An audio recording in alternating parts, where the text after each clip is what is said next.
Namaste and welcome. A cat is on the table. A cat is the table. రెండవ సెంటెన్స్లో on అనే word miss అయిపోయింది, అంటే తీసేయడం జరిగింది. దానివల్ల ఈ వాక్యం యొక్క అర్థం మారుతుందా? కంప్లీట్గా మారుతుందని మనం చెప్పాలా. మొదటి సెంటెన్స్లో ఆన్ అనే వర్డ్ క్యాట్కు టేబుల్కు ఎలాంటి సంబంధం ఉందో తెలియజేస్తుంది. కానీ రెండవ సెంటెన్స్లో ఆన్ అనే వర్డ్ తీసేస్తే క్యాటే టేబుల్ అయిపోతుంది. అది కాదు కదా. సో ఆన్ అనే వర్డ్ మనము వాక్యంలో ఉంచబట్టి ఆ వాక్యం చాలా అర్థవంతంగా ఉండాల్సిన విధంగా ఉంటుంది. మరి ఆన్ అనే వర్డ్ ఏంటండి? ఆన్ అనే వర్డ్ ప్రెపోజిషన్ అన్నమాట. మరి ప్రెపోజిషన్స్ అనేవి ఇంగ్లీష్లో చాలా ఇంపార్టెంట్, ఒక వాక్యం యొక్క మీనింగు కరెక్ట్గా కన్వే చేయడానికి, తెలియజేయడానికి. సో మరి ఈ వీడియోలో మనము ప్రెపోజిషన్ అంటే ఏంటి, ఎన్ని రకాల ప్రెపోజిషన్స్ ఇంగ్లీష్లో ఉన్నవి అనే విషయాన్ని తెలుసుకోబోతున్నాము. మరి స్టార్ట్ చేద్దామా? కానీ స్టార్ట్ చేసే ముందు మీరు తప్పకుండా సబ్స్క్రిప్షన్ బెల్ లైక్ బటన్ నొక్కి ఈ వీడియోను షేర్ చేసి నేను ఇలాంటి వీడియోలు ఎన్నో చేసే అవకాశం కల్పిస్తారని కోరుకుంటూ, and if you are ready, let's start. Welcome back. Preposition అనేది మనకు పార్ట్స్ ఆఫ్ స్పీచ్లో 6వదిగా మనకు కనిపిస్తుంది. దీన్నే తెలుగులో మనము విభక్తి ప్రత్యయము అని అంటాము. మీరు పార్ట్స్ ఆఫ్ స్పీచ్ మీద మొత్తం డీటెయిల్గా వీడియో కావాలంటే కింద డిస్క్రిప్షన్లో లింక్ ఇవ్వడం జరిగింది. మీరు ఆ వీడియో చూసి మళ్ళీ ఈ వీడియో చూసినట్టయితే మీరు ప్రెపోజిషన్ గురించి క్లుప్తంగా క్లియర్గా అర్థమయ్యే అవకాశం మీకు ఎక్కువగా ఉంటుంది. మరి ప్రెపోజిషన్ అంటే ఏంటండి? ప్రెపోజిషన్ అంటే ఒక వర్డ్, దీన్ని నౌన్కు ముందు కానీ ప్రొనౌన్కు ముందు కానీ ఉంచడం జరుగుతుంది అనమాట. మరి ఆ ప్రెపోజిషన్ నౌన్ ముందు ప్రొనౌన్ ముందు ఉండి ఏం చేస్తుందంటే ఆ నౌను ఆ ప్రొనౌను ఆ వాక్యంలో ఇతర పదాలకు ఎలా కనెక్ట్ అయి ఉంది, ఎలా లింక్ అయి ఉంది, ఎలా రిలేట్ అవుతుంది అని చెప్పేదే మనకు ప్రెపోజిషన్. దాన్ని విభక్తి ప్రత్యయము అని తెలుగులో అనడం జరుగుతుంది అనమాట. ఉదాహరణకు మనం వాక్యంలో చూసినట్టయితే there is a cow in the field. In అనేది ఇక్కడ మనకు ప్రిపోజిషన్గా కనపడుతుంది. ఇన్ అనేది ఏం చేస్తుంది? ఫీల్డ్కు ముందు ఉంది. ఫీల్డ్ అనేది మనకు నౌన్ అనమాట. నౌన్కు ముందు ఉంది, అక్కడ ఉండి అది ఏం చేస్తుంది? ఆ ఫీల్డ్ను ఆ కౌకు ఎలా సంబంధం ఉంది అనేది మనకు తెలియజేస్తుంది. ఎలాంటి సంబంధం ఉంది? కౌ అనేది ఫీల్డ్లో ఉంది. ఆ రెండింటి మధ్య సంబంధం అనేది ఇన్ అనే వర్డ్ తెలియజేస్తుంది. కాబట్టి ఇన్ అనేది మనకు ప్రిపోజిషన్గా కనిపిస్తుంది అనమాట. అదేవిధంగా రెండో వాక్యం చూసినట్టయితే the cat jumped off the chair. So off is a preposition. అలానే the book is on the table. On is a preposition. So prepositions అనేవి నౌన్ కానీ ప్రొనౌన్ కానీ ముందు వచ్చి ఆ నౌన్ ప్రొనౌన్ ఆ వాక్యానికి ఎలాంటి సంబంధం ఉందో తెలియజేస్తూ ఉంటాయన్నమాట. సాధారణంగా ప్రిపోజిషన్స్ అనేవి నౌన్ కానీ ప్రొనౌన్ కానీ ముందు వస్తాయి, కానీ వాక్యం చివరలా ఎప్పుడు రావు. కానీ కొన్ని రూల్స్ ఉన్నాయండి. ఆ రూల్స్ ప్రకారము మనకు ప్రిపోజిషన్స్ వాక్యం చివర వస్తాయి. అవి ఎప్పుడో చూద్దాం. ఇక మొదటిది, ఎప్పుడైతే ప్రిపోజిషన్ యొక్క ఆబ్జెక్టు ఇంటరాగేటివ్ ప్రొనౌన్ అవుతుందో, ఇంటరాగేటివ్ ప్రొనౌన్స్ అంటే what, who, whom, which, where ఇలాంటి ఎప్పుడైతే ఇంటరాగేటివ్ ప్రొనౌన్స్ ప్రిపోజిషన్కు ఆబ్జెక్ట్గా ఉంటాయో అలాంటి టైంలో ప్రిపోజిషన్ అనేది వాక్యం చివరిలో ఎండ్ పొజిషన్లో మనకు కనబడుతూ ఉందన్నమాట. మనం ఎగ్జాంపుల్స్లో చూసినట్టయితే what are you thinking of. Of అనేది వాక్యం చివరిలో వచ్చింది. సో ఆఫ్ అనేది దాని ఆబ్జెక్ట్ ఏంటండి? అఫ్కోర్స్ వాట్ అనమాట. వాట్ అనేది ఇంటరాగేటివ్ ప్రొనౌన్ అనమాట ఇక్కడ. సో అందువల్ల ఇలాంటి టైంలో మాత్రమే మనకు ప్రిపోజిషన్ ఎండ్ పొజిషన్లో కనబడుతుంది. అంటే దీన్ని ఎలా చూడవచ్చు? You are thinking of what, thinking of what. So what అనేది మనకు ఆబ్జెక్ట్గా కనబడుతుంది. అదేవిధంగా ఇంకో సెంటెన్స్ చూసినట్టయితే who were you talking to. So to is a preposition. సో దీని యొక్క ఆబ్జెక్ట్ ఏంది? హూ అనమాట. అంటే ఇంకో రకంగా మనం చూసినట్టయితే you are talking to who. So who అనేది ఇక్కడ ఆబ్జెక్టుగా కనిపిస్తుంది మనకి ఈ ప్రిపోజిషన్కు. సో ఇలాంటి సందర్భాలలో మనకు ఎండ్ ఆఫ్ ఎ సెంటెన్స్ కనిపిస్తున్నాయి ప్రిపోజిషన్. అంతేకాకుండా రెండోది చూసినట్టయితే ఎప్పుడైతే రిలేటివ్ ప్రొనౌన్ దట్ అనేది కూడా ప్రిపోజిషన్కి ఆబ్జెక్ట్గా ఉంటుందో అప్పుడు కూడా మనకు ప్రిపోజిషన్ ఎండ్ పొజిషన్లో కనపడుతుంది వాక్యంలో. For example here is the book that you asked for. So for అనేది మనకు ప్రపోజిషన్గా కనపడుతుంది. సో దీని యొక్క ఆబ్జెక్ట్ ఏంటండి? దట్ అనే రిలేటివ్ ప్రొనౌన్ మనకు ఆబ్జెక్ట్గా కనపడుతుంది. అదేవిధంగా this is the dish that she is fond of. So fond of that అనమాట. సో దట్ అనేది ఆబ్జెక్ట్గా కనబడుతుంది. సో ఇలాంటి సందర్భాలలో కూడా మనకు ప్రెపోజిషన్ ఒక వాక్యం ఎండ్ పొజిషన్లో చివరి పొజిషన్లో కనబడుతుంది. ఇక మూడో రూల్ మనం చూసినట్టయితే ఒకవేళ ప్రెపోజిషన్ యొక్క ఆబ్జెక్టు టు ఇన్ఫినిటివ్ అంటే టు ఇన్ఫినిటివ్ బేర్ ఇన్ఫినిటివ్ కనుక అయినట్టయితే 2+ వర్బ్ నౌన్గా అయితే అయినట్టయితే అలాంటి సందర్భాలలో కూడా ప్రెపోజిషన్ మనకు వాక్యం చివరిలో వస్తుందన్నమాట. ఉదాహరణ మనం చూసినట్టయితే this is a good hotel to stay at. To stay to infinitive bare infinitive at అనేది ప్రిపోజిషన్ ఉంది, దీని తర్వాత మనకు పెట్టడం జరుగుతుంది. ఇలాంటి సందర్భాలలో మనకు ఎండ్ పొజిషన్లో ప్రిపోజిషన్ కనపడుతుంది. అదేవిధంగా I need a pencil to right with. So with is a preposition. ఇక చివరిగా నాలుగవది కొన్ని రిలేటివ్ ప్రొనౌన్స్ మనకు సెంటెన్స్లో ఉండవు కానీ అవి కాంటెక్స్లో అర్థమవుతూ ఉంటాయి అనమాట, ఇంప్లైడ్ మీనింగ్లో ఉంటుంటాయి అనమాట. అలాంటి టైంలో కూడా మనకు ప్రెపోజిషన్స్ ఎండ్ పొజిషన్ ఆఫ్ ఏ సెంటెన్స్లో కనపడుతూ ఉంటాయి. ఉదాహరణకు మనం చూసినట్టయితే this is A house I lived in. So where అనేది హిడెన్. సో ఇక్కడ కనిపించదు మనకు సెంటెన్స్లో, బట్ కాంటెక్స్లో అర్థమవుతుంది అనమాట. ఇలాంటి సందర్భాలలో కూడా ప్రెపోజిషన్ ఎండ్ పొజిషన్లో కనపడుతుంది. ఇలాంటిది ఇంకొక వాక్యం చూసినట్టయితే this is the girl I told you of. That అనేది ఇక్కడ హిడెన్ కనిపించేది వాక్యంలో రాయం కానీ కాంటెక్స్లో అర్థమవుతూ ఉందన్నమాట. సో ఇలాంటి సందర్భాలలో మాత్రమే ఒక preposition end of A sentence వాక్యం చివరిలో వస్తుంది. లేకపోతే అది నౌన్కు ముందు కానీ ప్రొనౌన్కు ముందు కానీ వచ్చి ఆ నౌన్ ప్రొనౌన్ ఆ వాక్యంలో ఇతర వర్డ్స్కి ఎలాంటి సంబంధం ఉందో నార్మల్గా ఇది తెలియజేస్తూ ఉంటాయి అన్నమాట.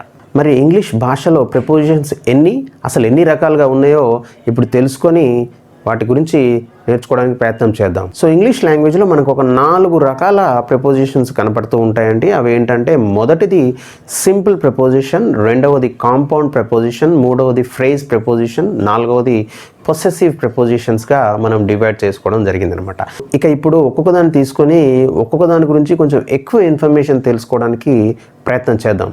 ఇందులో మొదటిది సింపుల్ ప్రెపోజిషన్స్ అనమాట. సింపుల్ ప్రెపోజిషన్స్ మనకు 2 రకాలుగా కనిపిస్తుంటాయి. అవి prepositions of time, prepositions of place and డైరెక్షన్స్గా కనిపిస్తూ ఉంటాయి అన్నమాట. ఇక ప్రిపోజిషన్స్ ఆఫ్ టైం, ఎలాంటి ప్రిపోజిషన్స్ మనం టైం తెలియజేయడానికి ఉపయోగిస్తాము? At, on, in, by, after, before, for, since, until, etcetera ఇలాంటి ప్రిపోజిషన్స్ అన్నీ కూడా మనం సమయాన్ని టైం తెలియజేయడానికి ఉపయోగిస్తాం అనమాట. ఇక prepositions of place and direction చూసినట్టయితే by, in, on, out, to, from, up, with in, beside, between, etcetera ఇలాంటివన్నీ కూడా ప్రిపోజిషన్స్ ఆఫ్ ప్లేస్ డైరెక్షన్ తెలియజేయడానికి ఉపయోగిస్తూ ఉంటాం అనమాట. ఉదాహరణకు ఒక సెంటెన్స్లో చూసినట్టయితే I have a meeting at 10 AM. At అనేది ఇక్కడ టైం తెలియజేస్తూ ఉందన్నమాట. It's a time preposition. ఇంకా రెండో సెంటెన్స్లో చూసినట్టయితే do you work on Sundays. On అనేది కూడా టైం తెలియజేస్తుంది. సో అది కూడా టైం ప్రిపోజిషన్గా చెప్పొచ్చు. ఇంకో సెంటెన్స్లో చూసినట్టయితే I have a meeting in Delhi. In అనేది మనకు ప్లేస్ ప్రిపోజిషన్గా కనిపిస్తుంది. ఇంకొక సెంటెన్స్ చూసినట్టయితే do you work in a company. In అనేది ప్లేస్గా తెలియజేయడం జరుగుతుంది అనమాట. సో సింపుల్ ప్రిపోజిషన్స్ అనేవి చాలా సింపుల్ అండ్ ఈజీగా అర్థం చేసుకోవచ్చు. వాడిని వాడుక భాషలో కూడా ఈజీగా మనం ఉపయోగించవచ్చు అనమాట. ఇక రెండవది కాంపౌండ్ ప్రిపోజిషన్స్. కాంపౌండ్ ప్రిపోజిషన్స్ అంటే ఏంటి?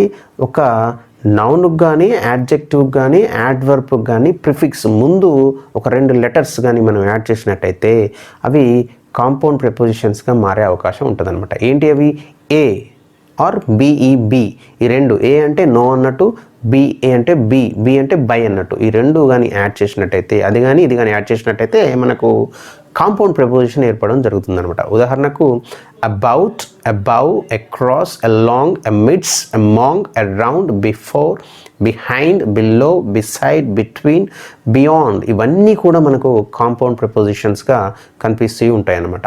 ఉదాహరణకు మనం వాక్యాలలో చూసినట్టయితే father divided the food among the 3 sons. So among a compound ప్రపోజిషన్గా మనకు కనిపిస్తుంది. నెక్స్ట్ సెంటెన్స్లో Raju stood beside Sita. Beside అనేది కాంపౌండ్ ప్రపోజిషన్గా కనిపిస్తుంది. Next one the dog ran across the road. Across preposition, a compound preposition. Next the bag is below the desk. Below a compound preposition. So compound prepositions are normally formed. ఎలా తయారవుతాయి అంటే ఒక noun కానీ adjective కానీ adverb కానీ prefix ఏ కానీ BE కానీ add చేసినట్టయితే కాంపౌండ్ ప్రిపోజిషన్స్ తయారవడం జరుగుతుందన్నమాట. మూడవది కాంప్లెక్స్ వీటిని ఫ్రేజ్ ప్రిపోజిషన్స్ అని కూడా అంటాము. ఇవి ఏంటంటే గ్రూప్ ఆఫ్ వర్డ్స్, ఒక 2-3 వర్డ్స్ ఒక ఫోర్స్ ఆఫ్ ఏ ప్రిపోజిషన్గా వాడితే, ఒకే ప్రిపోజిషన్గా వాడినట్టయితే వాటిని కాంప్లెక్స్ ఆర్ ఫ్రేజ్ ప్రిపోజిషన్స్ అని అనడం జరుగుతుందన్నమాట. ఉదాహరణకు చూసినట్టయితే according to, along with, because of, by way of, in order to, for the sake of, on account of, in spite of, irrespective of, on account of, on behalf of, other than, out of, etc. ఇలా ఎన్నో మనకు ఒకటి కంటే ఎక్కువ prepositions కలిపి ఒకటే ప్రిపోజిషన్గా వాడినట్టయితే వాటిని మనం కాంప్లెక్స్ ఆర్ ఫ్రేజ్ ప్రిపోజిషన్స్ అని అంటూ ఉంటాం అనమాట. ఉదాహరణకు మనం సెంటెన్సెస్లో చూసినట్టయితే the cat Ryan away from the dangerous dog. Away from 2 prepositions ఒకేలాగా అవే ఫ్రమ్ ఒకే ప్రిపోజిషన్గా వాడుతున్నాం కాబట్టి దీన్ని కాంప్లెక్స్ ఆర్ ఫ్రేజ్ ప్రిపోజిషన్ అనడం జరుగుతుందన్నమాట.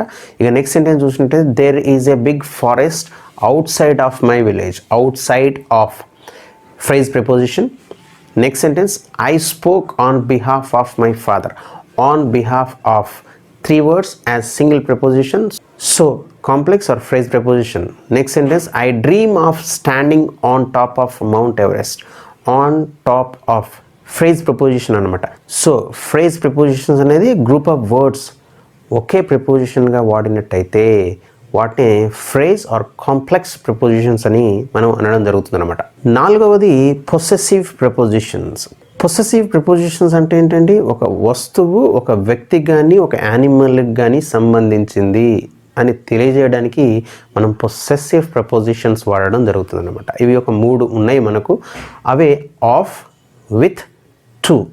సో ఆఫ్ అనేది ఏం తెలియజేస్తుందంటే ఎవరికి ఒక వ్యక్తి ఒక వస్తువుకు సంబంధించింది అంటే ఎవరికి ఆ వస్తువు కానీ ఆ వ్యక్తి ఎవరికి సంబంధించిన వ్యక్తి ఎవరికి సంబంధించిన వస్తువు తెలియజేస్తూ ఉంటుందన్నమాట. మరి విత్ అనేది మనము నార్మల్గా ఆబ్జెక్ట్స్ వస్తువుల గురించి, మెటీరియల్ గురించి, జంతువుల గురించి, ఫిజికల్ థింగ్స్ గురించి తెలియజేయడానికి ఎవరికి సంబంధించినవో తెలియజేయడానికి విత్ అనే పొసెసివ్ ప్రొనౌన్ వాడుతుంటాము.